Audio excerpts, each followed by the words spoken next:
tardes y bienvenidos una semana más a Cuidamos de Ti. Ya saben, este programa que se dedica a tenerles muy informados sobre todo lo que tenga que ver con la salud. Vamos tratando diferentes temas y vamos sacándole jugo a otros para que ustedes estén perfectamente informados respecto a este tema. Como decíamos, la salud. ¿Qué tenemos para hoy? Comenzamos nuestro sumario. Vamos a ver. Nos marchamos hasta la Clínica El Brillante en su sección oftalmología. Hoy el doctor Fidalgo nos va a hablar del queratocono. ¿Lo han escuchado alguna vez? Es una afección del ojo que afecta a la parte más exterior, a la córnea, y que puede traernos algunos problemas. Hoy vamos a desentramarlo, vamos a conocer en qué consiste este queratocono y si tiene solución. A continuación regresaremos a nuestro plató. Nos acompañará Pedro Dorado de Corporación Dental y con él hablaremos sobre los implantes, las coronas, los puentes y los materiales de los que están hechos, además de cómo debemos cuidarnos y cuidarlos cuando tenemos estos implantes hechos. Y para terminar nuestro programa nos acompañará Rafael Ríos de Centro Auditivo Ríos. Con él daremos un repaso al mundo de la audiología. ¿Cuándo comenzaron los primeros audífonos?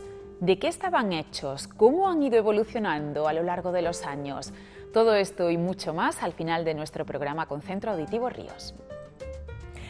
Y bueno, comenzamos nuestro programa y como decíamos hace un momento en el sumario, nos marchamos directamente hasta la Clínica El Brillante a su sección oftalmología. Nos está esperando ya el doctor Álvaro Fidalgo para hablarnos, como decíamos, del queratocono.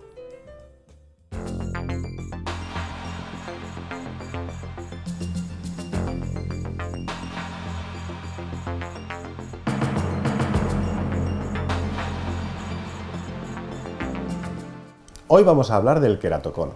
El queratocono es una enfermedad de la córnea en la que la córnea se va adelgazando y aconando hacia adelante y volviéndose débil. Esta enfermedad se produce por una alteración del colágeno que forma la córnea.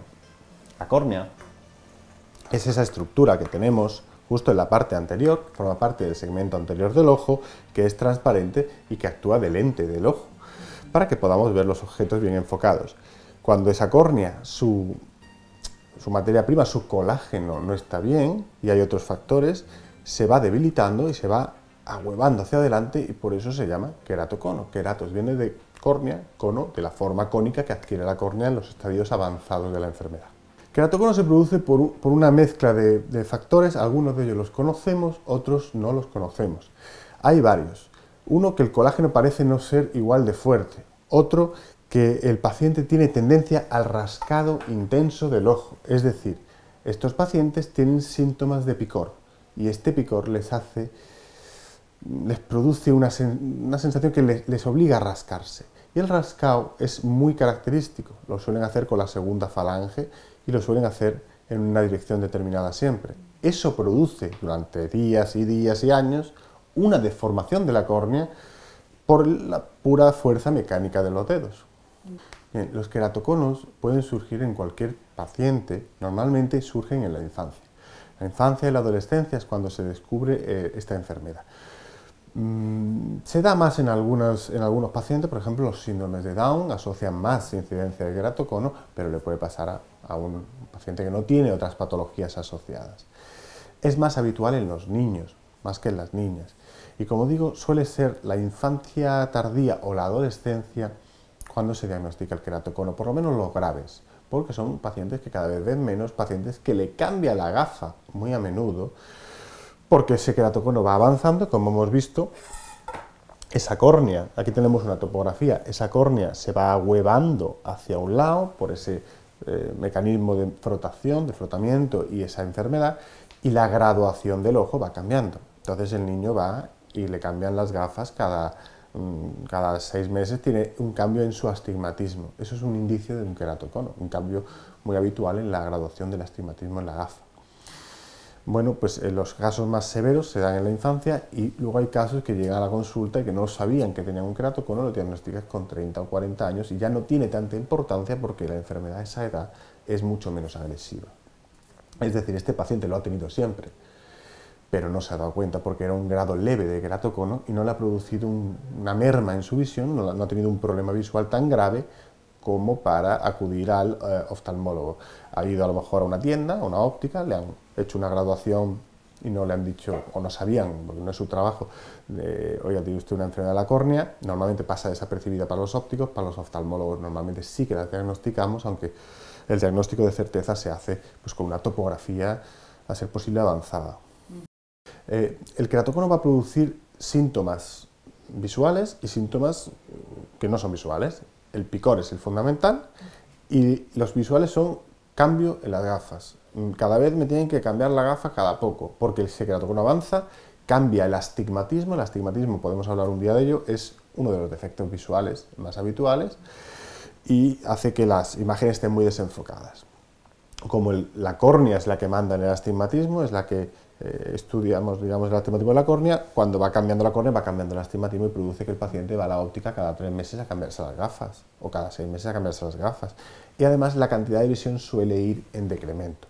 Aunque cambies las gafas, no consigues mucha más agudeza visual.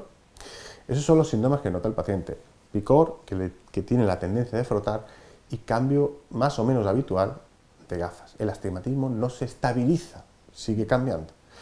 Si avanzase mucho más, la pérdida visual sería mayor, incluso, bueno, pues como es una enfermedad que adelgaza la córnea, según se va haciendo más cónica, más hacia adelante, también se va haciendo más fina, puede llegar un momento en el que en los casos graves se perfore, deje de haber suficiente córnea y realmente el ojo se abra un agujero.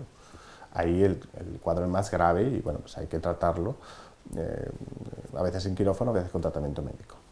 El ojo tiene dos lentes, una es la córnea y otra es el cristalino del que hemos hablado alguna vez, que es la lente que está ya dentro del ojo. Pues la córnea es la primera lente, la que está en contacto con el aire, con la lágrima, con la lentilla que podamos poner encima, ¿no? La gente que se pone lentillas, su trabajo es ser transparente y enfocar, hacer parte del trabajo de llevar los rayos de luz a la retina. Hay numerosas enfermedades que pueden afectar a la córnea y hoy estamos hablando pues, de una de ellas que es relativamente frecuente, que es el queratocono. El diagnóstico del queratocono es clínico y topográfico. Una topografía lo que estudia es la forma de la córnea, sobre todo la forma superficial. Hoy en día los métodos avanzados es tomografía. No solo estudiamos la superficie corneal, sino también todo el espesor de la córnea y la cara interna de la córnea. Esto ya con los métodos modernos. Entonces, ¿cómo se diagnostica un queratocono? Bueno, pues es un paciente que acude a consulta, que puede o no tener conciencia de su enfermedad, de que le pasa algo o no, y realizamos una topografía, en este caso es una topografía con un método que se llama de Scheimpflug, no tiene importancia, y este topógrafo nos va a evaluar, nos va a dar la información de cómo están esas capas de la córnea. Bien, pues si vemos aquí, por ejemplo, en este mapa de colores, aquí simplemente ya como este es un queratocono avanzado, se ve como la córnea realmente está deformada hacia un lado. O sea, si nos fijamos, no sé si soy capaz de ponerlo más alto, pero se ve como la córnea está deformada hacia un lado. Y si vemos un mapa de elevación de la córnea, lo que vamos a ver es este huevo rojo ahí, que lo que me dice es que esa capa está muy levantada solo en esa zona. Eso está como muy abombado hacia adelante, eso es anormal, esa córnea no está sana. Con una topografía lo normal es que sea fácil el diagnóstico. Si no tenemos topógrafo es mucho más difícil. Normalmente los casos sencillos, leves de queratocono no son tan fáciles de diagnosticar, es donde entra en juego pues, varios aparatos de topografía y la experiencia de los médicos. Entonces, ¿cómo se diagnostica? Acudiendo al oftalmólogo. Se hace una topografía y relativamente fácil el diagnóstico de los casos moderados y graves y un poco más clínico, más de interpretación clínica, el diagnóstico de los queratoconos leves. El tratamiento del queratocono depende del estadio en el que está el queratocono, si es leve o si es moderado o avanzado, y sobre todo de la progresión. Es decir, si yo en la consulta, haciéndole pruebas avanzadas de topografía, vemos que ese queratocono está avanzando, la córnea sigue yendo hacia adelante, sigue adelgazándose, el tratamiento va a ser más agresivo para intentar pararlo. Si la córnea está muy estabilizada, está quieta, el tratamiento será para que no avance, pero ya en principio es más fácil, o para corregir la irregularidad que tiene esa córnea. Esa córnea está muy abombada por un lado y muy plana por el otro. Eso es lo que les ocurre a las córneas con queratocono.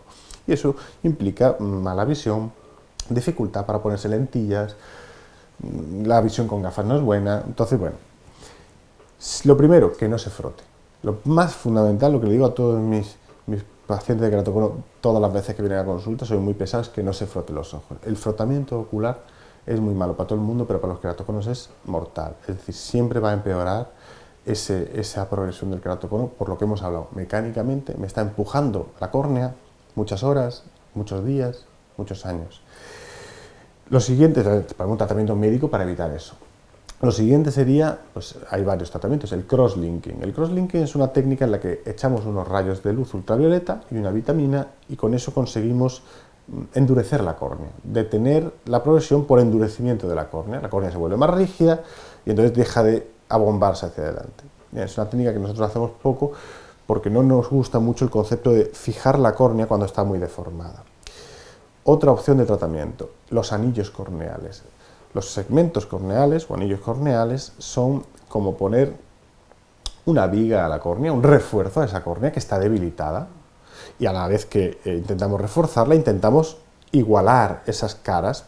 ¿Para qué? Para que el paciente tenga mejor visión, es una de las opciones, para que la córnea sea más regular y te puedas poner una lentilla y ver mejor, sobre todo para eso. No es que detengan la progresión, pero sí facilitan pues, que te pongas una lentilla y que la visión incluso pueda ser mejor. Y ya por último, en los casos más severos o más graves, estaría el trasplante de córnea. Se puede cambiar la córnea, trasplantar la córnea enferma por una nueva, una sana. Esto ocurre solo en los casos más severos, en los que la córnea está muy adelgazada, incluso perforada, como hemos hablado, y entonces no puedes hacer nada más. Tienes que cambiar la córnea por una nueva, un trasplante de córnea. El paciente con queratocono tiene limitaciones a la hora de opciones para quitarse las gafas, como es natural. De hecho, en muchos casos se diagnostican cuando el paciente que tiene miopía y que tiene astigmatismo viene a pedir una opinión de, oiga, me quiero operar, quiero quitarme las gafas. Y en ese caso, como hacemos muchas pruebas, aquí en la Clínica del Brillante hacemos muchísimas pruebas antes de operar un ojo. Creemos que lo más importante es estudiarlo bien antes de tocarlo. ¿Para qué? Para detectar esto.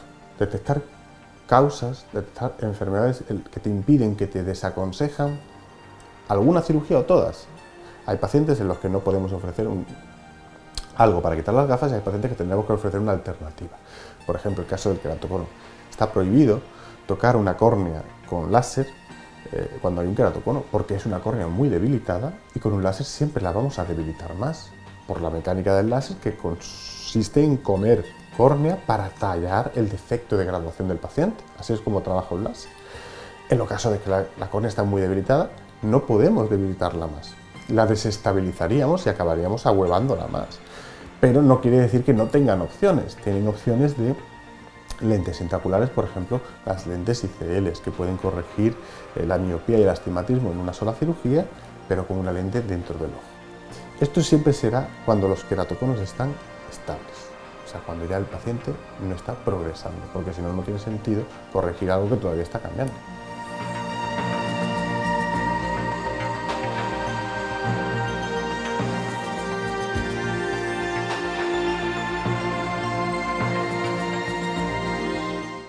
Pues regresamos aquí a nuestro plató desde Clínica El Brillante en su sección oftalmología, en la que hemos conocido hoy qué es el queratocono, esta afección que afecta al ojo y que, bueno, que depende en muchas ocasiones, en la gran mayoría de nosotros mismos. Pues bien, cambiamos radicalmente de tema y vamos a centrarnos ahora en la salud bucodental, como siempre con Corporación Dental y como siempre con nuestro invitado Pedro Dorado. Muy buenas tardes. Hola, buenas tardes. Director, gerente de la Clínica de Corporación Dental en Córdoba. Pues hoy te hemos pedido que nos hables de algo que todos tenemos en la boca, esas piezas dentales que muchas veces nos causan muchos quebraderos de cabeza. Son las muelas, tenemos diferentes tipos y vamos a hablar un poquito de ellas y también de cómo se solucionan esos problemas. Entre ellas, algunas de las soluciones están las extracciones. Entonces, vamos a desarrollar un poquito más de este tema y cuéntanos, ¿cuántas muelas tenemos en la boca? ¿Qué posición ocupan y cuál es su función principal? En principio, las muelas que tenemos son 32. Luego está la gente que tiene aginesia, que es lo que comentamos en otros programas, que es la falta del gen. Y bueno, y en ese caso serían menos, serían 8 por arcada. Tenemos 4 arcadas, 8 por 4, ¿vale? Eso sería lo normal, lo natural. Lo que sí es verdad, es muy importante el hecho de que en nuestra dieta habitual ya no comemos carne cruda como antiguamente cuando éramos Homo erectus. Cuando no había ni claro, fuego, ¿no? Claro, efectivamente. Ahora comemos comida que está precocinada, cocinada, muy blandita. Entonces, ¿qué pasa? Pues esas muelas, las piezas 8, las muelas del juicio, por lo que es la evolución van desapareciendo. Están desapareciendo debido a que el cuerpo evoluciona y el cuerpo se adapta a lo que necesita. Entonces, al cabo de los años, se está desapareciendo esa muela y hay gente que tiene aginesia de esa muela.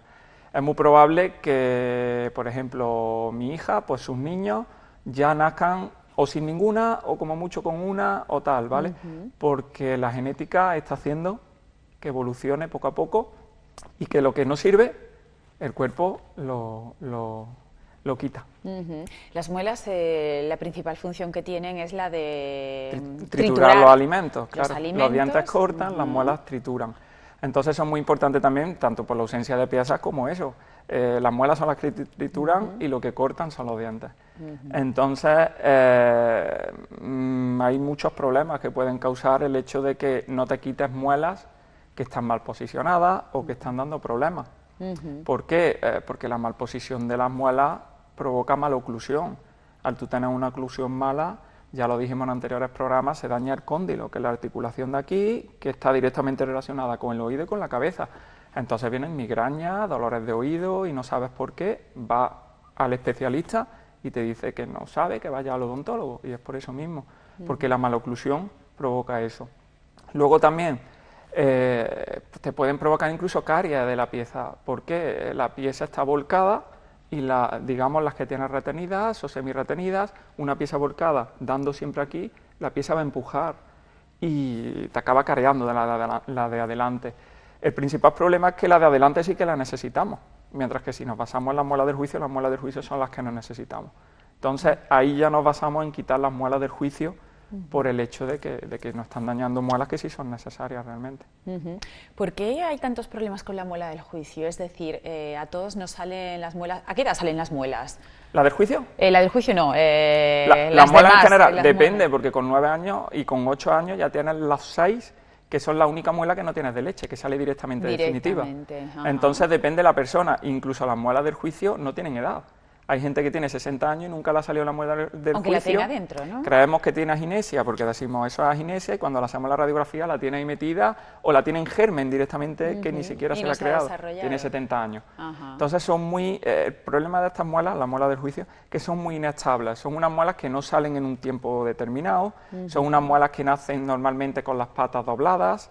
Las patas me refiero a las raíces, para que la gente lo entienda. Esa era la pregunta, claro. ¿por qué el resto de muelas nos salen derechitas y normales y las muelas del juicio en algunas ocasiones incluso salen dobladas completamente? Porque son muelas amorfas, son muelas que tienen, no tienen un sitio en la cavidad bucal y siempre suelen salir mal, ¿vale? Siempre suelen salir con problemas, incluso a veces la cúspide del diente, lo que es la corona, suele salir deformada. Son piezas muy inestables. Yo creo que es por esto mismo, todavía no se sabe a ciencia cierta por qué, pero creo que es por esto mismo, como la evolución no la usa, el cuerpo la está intentando eliminar de alguna forma. ¿Cómo? Evitando que salgan, en posiciones malas para que no salgan, o directamente te las quitas, o se quedan en el germen y nunca se crean. Es un poco la evolución, creo yo, bajo mi humilde opinión, que puede ser la forma de que no salgan el hecho de la malposición. Entonces, el odontólogo, cuando la muela del juicio o no tiene sitio o sale de manera defectuosa, la recomendación es extraerla, ¿no? Sí, quitarla de en medio. Incluso cuando está careada, si tiene una caries de nivel 2 o nivel 3, incluso si abajo no tiene muela del juicio o algo, o está mal posicionada, en vez de hacerle la caries se extrae. Son las únicas muelas que no vale la pena tenerlas en la boca, porque siempre generan problemas. Están muy atrás, al cepillarte te cuesta llegar, entonces acumulan mucha comida y siempre dan problemas. Entonces lo mejor es quitárselas, hombre, si están sanas, están perfectas, no se tocan, pero por regla general, cuando tienes algún mínimo problema, se quitan y muerto el perro se acabó la rabia. ¿Tú tienes muelas del juicio? Yo no. ¿Pero por qué no te han salido? Porque no, yo tengo 4 y de las 4 tengo 3 quitadas. Ajá, pues entonces... Me queda la cuarta. Estamos empate, estamos empate. Me queda la cuarta. Yo también, me queda una. Bueno, pues hablemos de esos tipos de extracciones, porque hay diferentes, ¿no? No es tan simple como llegar y extraer. Sí, las claro. extracciones las podíamos dividir en 4. Sí, 4 tipos. Aproximadamente ¿no? 4 tipos.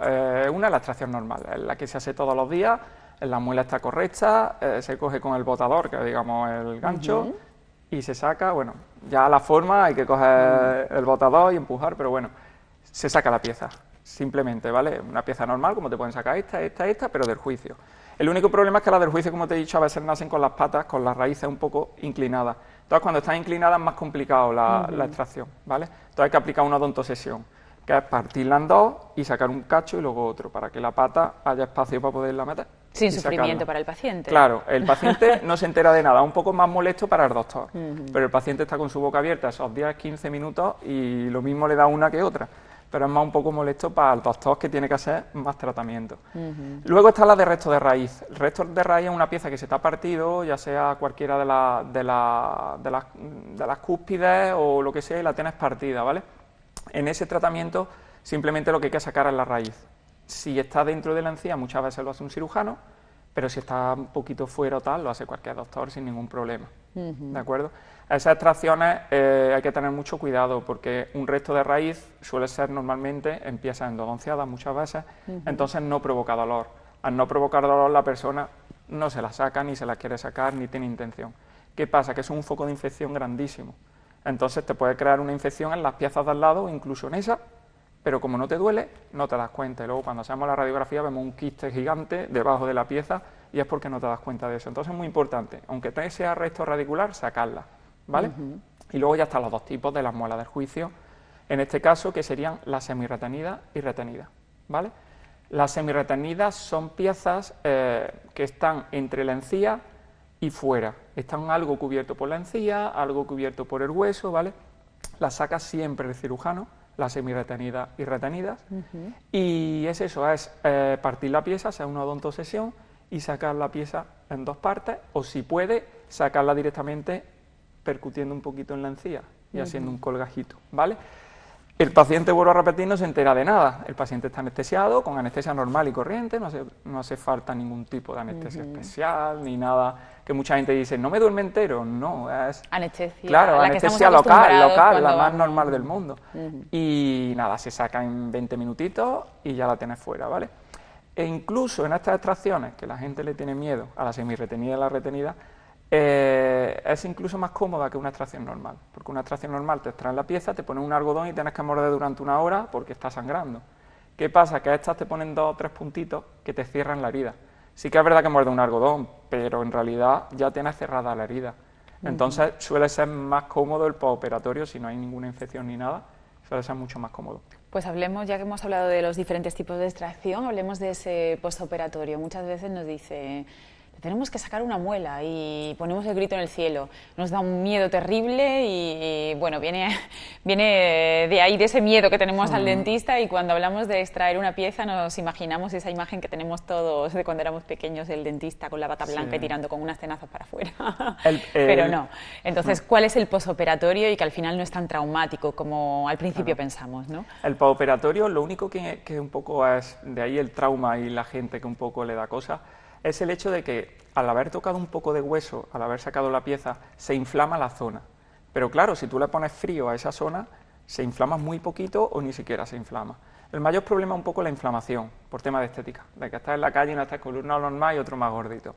Pero el problema general es como extraer una pieza normal, pero incluido la inflamación. Se te inflama la zona y tienes que ponerte hielo y tal. Y luego cuidados, sobre todo, igual que con una extracción normal, no comer por ese lado, o comer según qué cosas, justo después de la extracción comer comida fría, por esto mismo que te digo, por el frío, usar morejito cordobés y eso va Viene divino fenomenal. y no hace falta más, ¿vale?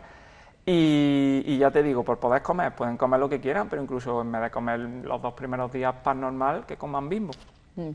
Pero el resto, normal. Luego notarás que la encía poco a poco, la mucosa irá cicatrizando, se irá poniendo cada vez mejor, a la semana se te quitan los puntos y ya empieza a cicatrizar y se queda todo correcto. A veces incluso realizan las suturas con puntos absorbibles, que se caen solos, ¿eso cómo va? Sí, esos puntos simplemente es que se reabsorben, son unos puntos que están pensados para que dure entre 7 y 8 días y en esos días se reabsorbe, la propia saliva, el propio ácido de la saliva lo llega a absorber y nada, y al final pues lo que acaba es tragándote ese líquido en el que queda un poco ese hilo, pero no es dañino ni nada, es súper sencillo, ¿vale? Depende del caso. Hay muelas donde no es recomendable ese tipo de hilo resorbible y otras que sí, que directamente así se quita el paciente de tener que volver a la clínica. Y al volver a la clínica y quitar los puntos, que eso a la gente le da un poquillo de miedo, no es nada, no sientes absolutamente nada. Cuando te quitan los puntos sientes un poquito de cosquilleo, pero ya está. Cuando a ti no te han quitado los puntos y no tienen mayor complicación. Ahí tranquilizándonos. Sí, no, es que... Es así. Bueno, pues esto es referente a las muelas del juicio. Vamos a tratar en sucesivos programas el tema de las coronas, los implantes, los puentes. Vamos a hablar, como digo, mucho más detenidamente de ello. Sí. Pero sí que podríamos introducirlos hoy porque, excepto cuando lo que extraemos es una muela del juicio, la pieza hay que sustituirla. Sí. Entonces, ¿cuáles son esas piezas que sustituyen nuestro diente natural? Sí, normalmente para sustituir las piezas la mejor opción siempre es el implante, pero luego hay otras opciones más económicas, ya sea el puente o prótesis de equitipo, ¿vale? Depende de la economía del paciente y muchas veces de la predisposición o del hueso que tengamos, ¿vale? Pero por regla general casi todo el mundo se puede colocar implantes. A lo mejor no se puede colocar 8 porque tiene poca encía, poco hueso, pero sí que 4 por lo menos se puede colocar. Todo el mundo es propenso a la colocación tanto de implantes como de puentes, en este caso, que tenemos que tener 2 piezas para poder hacer el puente, lo que es un puente normal, 2 orillas y lo que es el puente, ¿vale? Entonces tenemos que tener 2 piezas sobre una siempre mayor número de piezas que las que se colocan. O en el peor de los casos igual, se colocan 2, que sean 2 piezas normales sobre dos que se coloquen nuevas, ¿vale? Siempre no puede ser colocar 3 piezas sobre 2 que sean estables, porque si no se nos iría, ¿vale? Luego, volviendo a la extracción, hay una cosa muy importante que quería hablar, que es el seno maxilar y el nervio dentario. El seno maxilar lo tenemos arriba, ¿vale? Es una cavidad estéril que no puede ser agujereada, entonces sí que es muy importante si la muela está dentro o no del seno maxilar, ¿vale? Eso se hace una radiografía y se ve. Luego, abajo sí que está el nervio dentario. El nervio dentario es un nervio que pasa por aquí, por toda la boca, ¿vale? Y que puede producir parálisis facial, ¿vale? Entonces, esa parálisis facial es o temporal o incluso definitiva. Puede durar 1 hora, 1 mes, 6 meses, como toda la vida.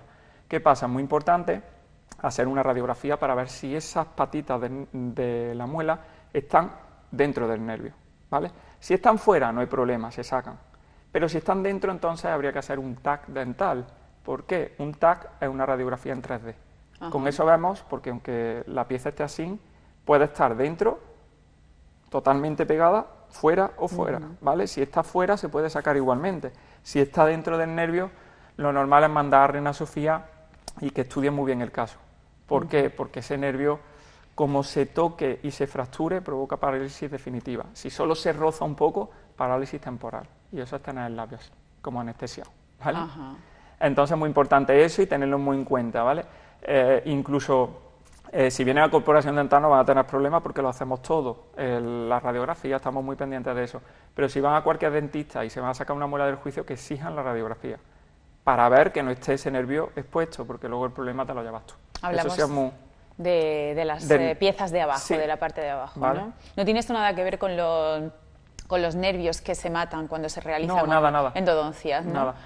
Precisamente esos nervios están relacionados con el nervio dentario, por eso te duele una pieza. Pero el nervio dentario, digamos, es lo principal. Es donde el nervio da sensación para que el nervio dentario provoque ese sufrimiento, más o menos, depende de... ¿Vale? Entonces eso no tiene nada que ver en cuanto a que si el nervio, tú quitas un diente y no pasa nada, no te quedas con la boca así. Pero sí que es verdad que ese nervio no se puede tocar, rozar quizás sí, pero no tocar o incluso fracturar porque crea parálisis de esa zona. Entonces es muy importante. Luego, arriba en la cavidad, en el seno, volviendo al seno, el seno lo único que eso, que como una cavidad estéril, si sacamos una muela que está dentro, que no suele ser muy normal, ¿vale? Es más normal en los implantes. Pero si sacamos una muela y está en el seno, te puede provocar sinusitis. Sinusitis es mucosidad, se te llena de mucosidad la zona y lo que tienes es sinusitis prácticamente de por vida hasta que no lleves un tratamiento. Entonces, eso suele ser menos los casos, porque las muelas del juicio, como están tan atrás, no ocupan el seno, pero sí que hay que tener cuidado, que siempre te hagan una radiografía y por lo menos tú veas que las muelas no están ni dentro del seno ni fuera del nervio dentario, que eso lo ve el odontólogo con una bicheada rápida. Con mucha facilidad. Sí. Bueno, yo tengo que pedir disculpas por ser tan insistente, pero me parece de suma importancia que antes de terminar hablemos de los cuidados que debemos tener en nuestra boca, en este caso hoy centrándonos en el cuidado de nuestras muelas, para ir solamente a revisión al dentista y no tener que ser sufridores de algún implante o de ninguna extracción y posterior sustitución de pieza. Es muy importante, como siempre digo, lavarse 4 veces al día, si se comen 4 veces, intentar no comer entre horas, y muy importante que la muela del juicio está muy atrás. Si la tienes fuera porque te ha salido, hay que cepillarse toda la boca, tanto el sector anterior como el sector posterior, como atrás del todo. Muchas veces lo que yo digo a la gente, o que compre cepillos que no sean muy grandes en la cabeza, aparte que siempre tienen que ser suaves porque tendemos a apretar, pero que el cepillo sea un poquito más chica la cabeza para que puedas llegar al final y acceder. Yo la recomendación que doy es el cepillo en 45 grados, y que por lo menos la punta del cepillo nos va a llegar a la muela del juicio, y ya arrastras mientras te estás cepillando. Porque sí que es verdad que la muela del juicio es muy propensa a caries, porque claro, la gente se cepilla y no llega a esa muela del juicio, entonces sí que es muy propensa a caries. Muy importante eso, sobre todo, el cepillarse poniendo en 35 o 40 grados el cepillo para llegarse y arrastrarse toda la porquería que tenemos. Y cerrar un poquito la mandíbula, ¿no? Para que cerrar un poquito, claro, porque si la abres mucho no llega. El propio hueso nos impide llegar hasta la pieza. Bueno, pues no sé si queda algo más que hablar sobre las extracciones de muelas y demás. ¿Quieres añadir algo? Más o menos ya está todo dicho, a grosso modo, en cuanto a lo que los pacientes o los televidentes pueden interpretar un poco, ¿vale? Cualquier duda o cualquier cosa que tengan más, pues que se pasen por la clínica, estamos abiertos y yo se lo explico sin ningún compromiso. No nos queda ninguna duda. Terminamos siempre con una curiosidad, ¿no? Sí, ¿sabías qué? A ver, claro. ¿Qué nos tienes hoy preparado? Pues, ¿sabías que la saliva cumple funciones de importancia vital? Gracias a ella evitamos atragantarnos, proteger los dientes de las bacterias de nuestra propia boca e intensificamos el sentido del gusto. Pues nada. Lo dicho, que siempre son cositas que aprendemos y muy interesantes. Pedro Dorado, gerente de Corporación Dental en Córdoba, muchísimas gracias por haber estado con nosotros una semana más. Ha sido un placer. Igualmente. Y bueno, ustedes nos están mandando varios correos electrónicos preguntándonos dudas, en este caso, sobre todos los temas, pero en este caso sobre salud bucodental. Y dado el número de consultas que vamos teniendo, estamos pensando en preparar un programa especial en el que nuestro especialista en la materia, Pedro Dorado, nos vaya respondiendo a todas esas cuestiones. Así que anímense y ya van a ver a través de qué canales pueden hacernos llegar esas dudas y sugerencias. ¿Tienes algo que contarnos? Envíanos un correo electrónico o déjanos un mensaje de voz o vídeo en WhatsApp. Si lo prefieres, contacta con PTV Córdoba a través de las redes sociales, Facebook, Twitter o Instagram.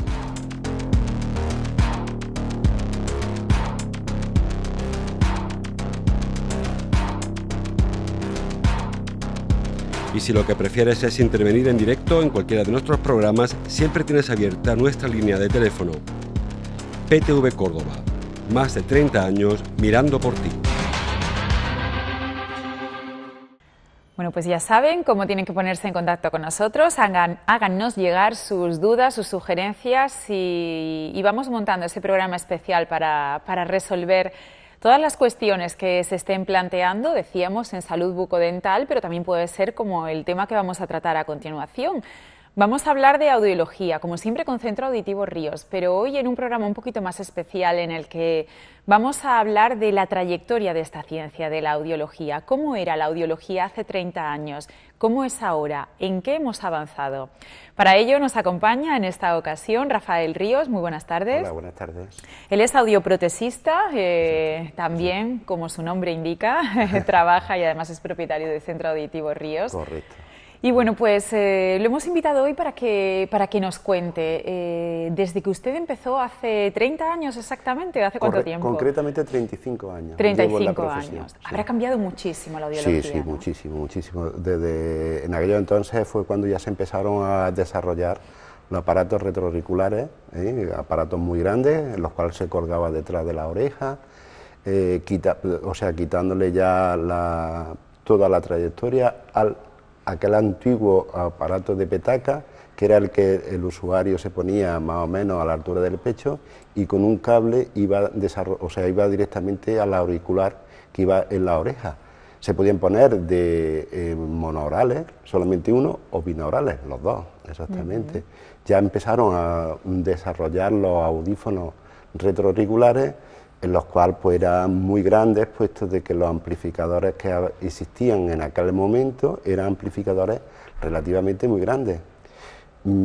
Gracias a eso, pues el paso fue bastante agradable para el usuario, no tener que llevar el cable, que parece que el cable era una cosa que te dice, ahí va el sordo, pero gracias a eso, pues los retroauriculares fueron avanzando, prácticamente lo apartaron.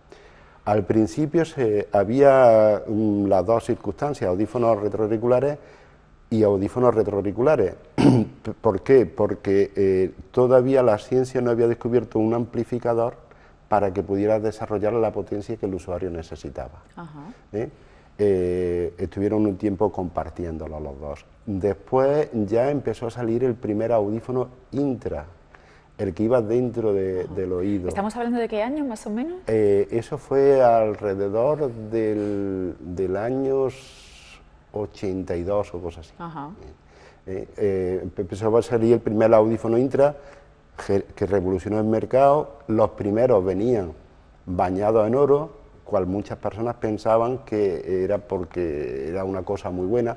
Efectivamente era muy buena, pero ese no era el significado que tenía el oro. El oro era porque se suponía que en aquel momento, cuando teníamos que introducir una cosa en el oído, sería lo menos problemático, lo que menos alergias dieron. Pero se demostró de que con la sudoración del oído y el cerumen, el oro desaparecía totalmente, el baño se parecía y se quedaba muy feo. Luego ya empezaron a salir unas resinas sintéticas, que eso pues la verdad es que es lo que estamos utilizando ahora. Ha habido varios cambios por aquello de la sujeción en el oído, pero la resina están desde el primer día hasta que se deja de usar, con la misma textura, el mismo color. Antiguamente se hacían manuales, el cual había que hacer un masacote de masa, y luego ya los técnicos iban taladrando para ubicar lo que eran los componentes. Hoy en día se hacen en 3D, ha habido una diferencia abismal desde que se hizo, desde que se empezó hasta ahora. Y ahora vienen con una perfección impresionante, muy difícil, de que una carcasa moleste. Si molesta, no es porque el técnico se haya equivocado, sino porque nosotros no hayamos utilizado el material adecuado para sacar esa reproducción. Pero una carcasa tiene que, el usuario puede tenerla desde que se levanta hasta que se acuesta perfectamente, sin que le duela el oído y no le produzca cera, no le produzca ningún tipo de infección ni cosas de esas. Un audioprotesista de toda la vida, que lleva trabajando más de 35 años, ¿se adapta bien a las nuevas tecnologías? ¿Agradece los cambios o es un trabajo en el que cuesta renovarse? Si tiene uno pasión por su profesión, se va uno adecuando. Indudablemente, esa pregunta es muy buena. Indudablemente, antes se trabajaba con bastantes menos cosas, hoy se trabajan con más cosas, y todas a través de informática. Pues la informática, para los que éramos muy felices con el lápiz en la oreja, cuesta, ¿no? Cuesta, pero no, se va solucionando perfectamente y se agradece porque a través de la informática llega a muchas cosas que antes eran muy difíciles de llegar. Entonces se agradece, sí. Y los cambios en materiales, en accesorios y cosas de esas, pues se va asimilando relativamente bien. Porque hoy ya no solo hay audífonos, sino que hay muchísimos complementos que se le pueden adecuar al audífono para que el usuario oiga bastante mejor, pueda manifestarse en bastantes sitios diferentes, como puede ser un restaurante, puede ser una sala de conferencias. A esa persona, a pesar de tener su limitación auditiva, se le pueden poner muchísimos complementos para que pueda desarrollarse perfectamente y poder oír bien. Sí, la verdad que sí. Los complementos hoy en día nos facilitan mucho la labor para que el usuario de audífonos esté plenamente satisfecho de que no solo tiene su audífono para ese momento concreto, sino para poderse expandir en la vida diaria. Respecto a estos usuarios de audífonos, personas con problemas en la audición, ¿son más hoy día los que se benefician de todos estos avances? Es decir, ¿más personas con problemas de audición están hoy más adaptadas? ¿El número ha cambiado por la facilidad de los aparatos y de todos los avances tecnológicos o no? ¿Las personas siempre han ido buscando esa necesidad de escuchar correctamente? Sí, desde siempre se ha ido buscando de escuchar. Hoy en día hay muchísima más gente que busca ese servicio, esa prestación. Gracias a Dios los complejos se van cambiando. Un complejo, el audífono era una cosa muy problemática, o sea, de mucho complejo. Pero hoy en día el paciente lo va asumiendo mejor, que creo que la pregunta, ¿no? Los pacientes lo asumen bastante mejor o sea, lo que quieren es disfrutar de la vida, de los sonidos. Y entonces, al principio son un poquitín reticentes, pero luego, cuando ya se han acostumbrado y le aporta eso que deseaban, ya prácticamente... Y entonces hoy en día sí es verdad, muchísimo, es verdad de que la persona pues busca el aparato, busca la prótesis, busca el poder oír mejor. Sí, sí. Yo creo que cada día habrá más hipoacúsicos corregidos, porque también los aparatos que hay hoy en día, pues la verdad es que se adaptan con una cierta rapidez, más rapidez que antiguamente. Yo tenía el protocolo antiguamente de cuando adaptaban los audífonos, era lléveselo a casa, póngaselo un día, póngaselo una hora, solamente, por ejemplo, para escuchar la televisión, y así hasta conseguir a los 2 meses o 3 meses, estamos hablando entre 2 y 3 meses, entonces ya conseguían tener una cierta plenitud. Pero hoy en día, con los avances técnicos que hay, en el día que salen con el audífono ya le pueden tener puesto todo el día, que no hay problema de ruido, que no hay problema de nada. ¿Por qué? Porque los aparatos vienen ya muy bien preparados para que el usuario lo pueda disfrutar desde el momento. Si es cierto de que luego hay que hacerle a la semana o cosas así, vuelve al gabinete y nos cuenta cómo le ha ido, que nota, y se le vuelve a hacer un reglaje nuevo. Exactamente. Ya decía, me comentaba antes de mis 35 años. Sí, es verdad, yo llevo ya 35 años en la profesión, en los cuales he estado en varias empresas, pero ahora ya llevo en la empresa de mi hijo, llevo prácticamente 9 meses, que es Centro Auditivo Ríos, en la calle 12 de octubre. Lo digo esto porque habrá muchísimas personas que igual me están viendo la televisión, pero tienen desubicado. Los tengo desubicados, exactamente. Entonces, para todos ellos, les quiero decir de que me van a encontrar en la calle 12 de octubre, en el número 21, en el Centro Auditivo Ríos. Pues ahora hablaremos un poquito de Centro Auditivo Ríos, pero con todo esto que hemos estado hablando de la evolución de los audífonos, me surge la duda de saber cuándo nace la audiología como ciencia. No sé si puede responderme con más o menos exactitud, pero ¿cuándo alguien se dio cuenta que podía hacer escuchar mejor a personas con problemas auditivos? La audiología exactamente allá por el año 52, cosas así, ya se empezaron a utilizar los primeros audífonos de estos de petaca. O sea, estamos hablando de algo del siglo XX, es muy reciente. Sí, la audiología a partir del año 52, cosas así, fue cuando se empezaron a poner los audífonos de petaca. prácticamente los que vinieron a Córdoba eran alemanes, luego ya empezaron a venir de más nacionalidades. Entonces, de hecho, no había ningún colegio oficial que dictaminara ni dieran ninguna cosa, ningún título. Luego creo que allá en el año 72 se formó la primera escuela, el club en Barcelona, donde se empezaron a salir los primeros titulados. Y a partir de ahí ya se ha ido expandiendo por toda España. Exactamente no te podría decir el comienzo de la fecha exacta, pero yo calculo que por el 50 por ahí fue cuando ya empezó a verse los primeros audífonos. Como siempre, se montaban en Madrid, Barcelona y poco más, pero luego ya se ha ido expandiendo.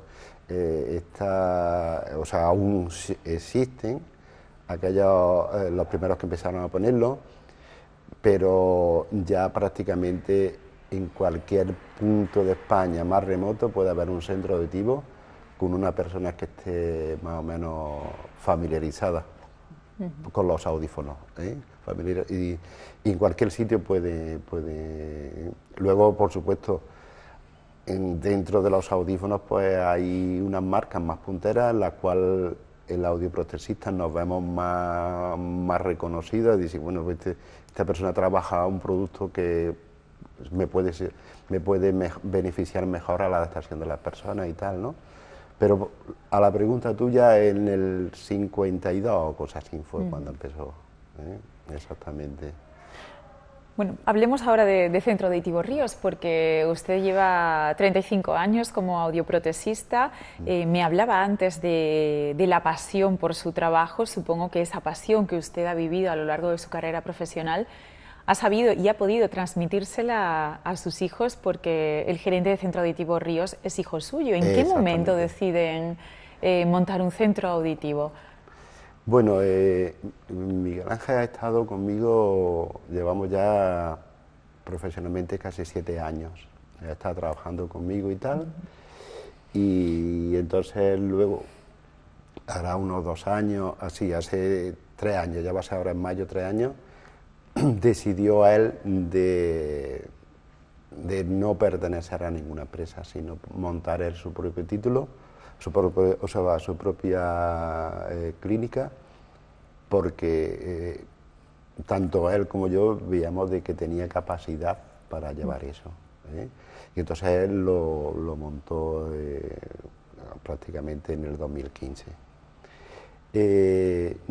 Era una cosa que como padre, pues la verdad que tenía ganas de que se independizara. Entonces se independizó y poquito a poquito, por los comentarios de casa y todas esas cositas, pues yo también decidí ya de pertenecer, de estar perteneciendo en alguna otra empresa, pertenecer a la empresa de mi hijo. Exactamente. Y la verdad es que desde que estoy allí en el Centro Auditivo Ríos, estoy muy a gusto trabajando. No quiere decir con eso de que no haya estado a gusto en ningún sitio, sencillamente que ahora estoy mucho más a gusto. Y la verdad es que muy bien, gracias a Dios, pues estoy bastante más integrado en mi propia empresa. Claro, es una empresa familiar y en el ambiente se nota. Muchísimo más integrado en la empresa porque hacemos las cosas de otra forma, y, en fin, vamos... Cada uno tiene su estilo. ¿Cuál es el estilo de Centro Auditivo Ríos? ¿Cómo tratan al paciente? Nosotros normalmente tratamos al paciente, lo primero, verle su necesidad, verle su necesidad, y una vez que vemos la necesidad, el cómo esta persona se desarrolla en su ambiente, si es una persona más mayor o más joven, pues entonces ya se le hacen las pruebas, toda la anamnesis del oído, y prácticamente pues ya le vamos diciendo lo que puede llevar mejor. Se le hace una audiometría tonal, vocal, se le mira los conductos, porque mirar el conducto es muy importante porque así vemos el tipo de prótesis que se le puede poner. Toda aquella persona que quiere un audífono, todos por regla general piensan lo más pequeñito posible, hasta que se dan cuenta de que por sus circunstancias, sus características, su patología del oído no se puede poner pequeñito, o incluso por su pérdida de potencia. Si no se le puede poner pequeñito, yo se lo pongo, pero a esto no le va a servir. Que luego va usted a venir diciendo a los 3 días, oiga, que esto no me sirve. Entonces, intentamos de aconsejar lo mejor posible al usuario, que para la prótesis que lleva, que vaya lo más cómodo posible.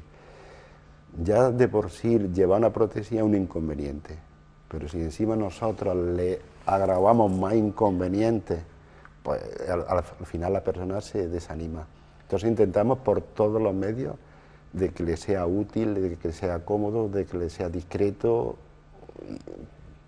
todo lo más posible para que esa persona se encuentre a gusto. La prótesis ya de por sí, todo tipo de prótesis, la gafa, la dentadura, el oído, todo es un inconveniente.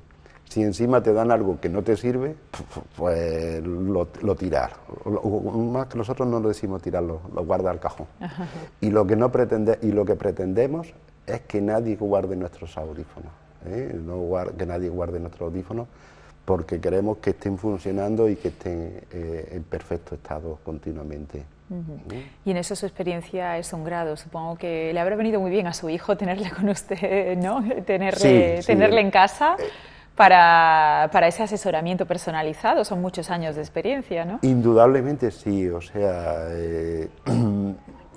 yo he visto muchísimos casos, tengo un número amplio de adaptaciones, y entonces toda esa experiencia que yo le he podido aportar a mi hijo, a Miguel Ángel, pues le está viniendo muy bien, y además él ahora me aporta a mí la tecnología de lo que hablábamos antes, de las cosas digitales, de la tecnología de los accesorios y esas cosas, porque siempre, por lo menos yo pienso que siempre, digamos lo que digamos, los jóvenes vienen achuchando fuerte, y entonces ahí hacemos un tándem de experiencia y juventud muy bueno, muy bueno. La verdad es que muy bien, en ese aspecto nos compaginamos muy bien. Por la experiencia y por la cantidad de pacientes a los cuales yo he visitado, pues indudablemente le puedo aportar muchas cositas, decir, oye, pues esto por aquí, esto por allí, esto para acá, y la verdad es que como hijo me hace caso. Como hijo me hace caso. Y usted también le hará caso seguramente a él para aprender, que nunca es tarde para aprender. No, indudablemente, indudablemente. Yo a él le hago caso y, por supuesto, si le hago caso a los clientes. Muchas veces llevan la receta, no, pero yo le hago caso porque así es la forma de que haya una buena simbiosis entre paciente y audioprotesista. Pues le agradezco que haya estado con nosotros, que nos haya contado un poco la historia de la audiología y también, como no, la historia del Centro Auditivo Ríos. Seguiremos yendo por allí a conoceros un poquito más a fondo, a saber cómo es su trato con los pacientes, cómo es el día a día por allí, y por supuesto aquí en Plató iremos desentrañando más y más aspectos relacionados con el oído. Intentaré de sacarte la pregunta esa que me ha hecho y te la pues queda pendiente. Te la contestaré. Queda pendiente, estupendo. Te la contestaré en qué año exactamente empezó la audiología. Pero vamos, que ha cubierto perfectamente el expediente, no hay nada que decirle, lo ha hecho fenomenal, se nota que es un audioprotésico con muchísima experiencia. Muy bien. Pues un placer, Rafael Ríos, Gracias. hasta la próxima. Muchísimas gracias, hasta la próxima. Bueno, pues queda constatado en nuestro programa Cuidamos de ti que Centro Auditivo Ríos es un centro a la vanguardia, innovador y que cuenta con más de 3 décadas de experiencia en el mundo de la audiología. Con ellos Nos despedimos, les decimos adiós, les damos las gracias por habernos acompañado y les convocamos para la siguiente emisión de Cuidamos de Ti, que tendrá lugar el próximo martes a las 8:30 de la tarde, como siempre, aquí en PTV. Gracias y hasta la próxima.